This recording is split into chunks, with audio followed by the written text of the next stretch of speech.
السلام علیکم ورحمۃ اللہ وبرکاتہ۔ حاملہ جانور کی قربانی۔ سوال: یا رسول اللہ صلی اللہ علیہ وسلم، ہم لوگ اونٹ اور گائے اور بکری کو ذبح کرتے ہیں تو بعض دفعہ ان کے پیٹ سے بچہ نکلتا ہے، اس بچہ کو حرام سمجھ کر ڈال دیں یا وہ حلال ہے؟ جب حضور پر نور محمد عربی صلی اللہ علیہ وسلم نے فرمایا، اگر دل چاہے تو ذبح کر کے کھا لو، کیونکہ اس کو ذبح کرنے کا بھی وہی طریقہ ہے جو اس کی ماں کے ذبح کرنے کا طریقہ ہے۔ ابو داؤد و ترمذی۔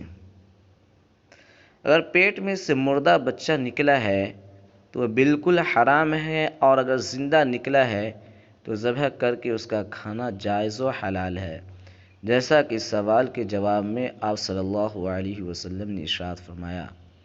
اگر ذبح سے پہلے ہی مر گیا تو حرام ہے۔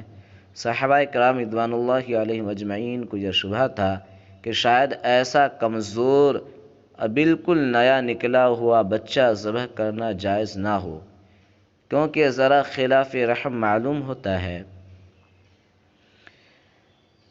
جواب کا حاصل یہ ہے کہ ذبح کے وقت پیٹ سے نکلے ہوئے بچے اور دوسرے جانوروں کے ذبح میں کچھ فرق نہیں ہے۔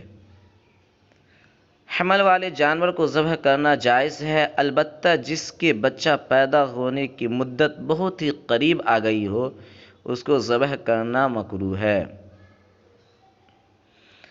اور اگر بچہ کو ذبح نہ کیا یہاں تک کہ قربانی کے دن گزر گئے تو زندہ بچہ کو صدقہ کر دیا جائے، اور اگر ایام قربانی کے بعد ذبح کر کے کھا لیا تو اس کی قربانی کا صدقہ، قیمت کا صدقہ کیا جائے۔ اور اگر بچہ کو پال لیا اور بڑے ہونے پر قربانی کر دی تو اس کی واجب قربانی ادا نہ ہوگی، اور اس کا پورا گوشت صدقہ کرنا واجب ہوگا۔ اگر قربانی واجب ہے تو دوسری قربانی کرنی ہوگی۔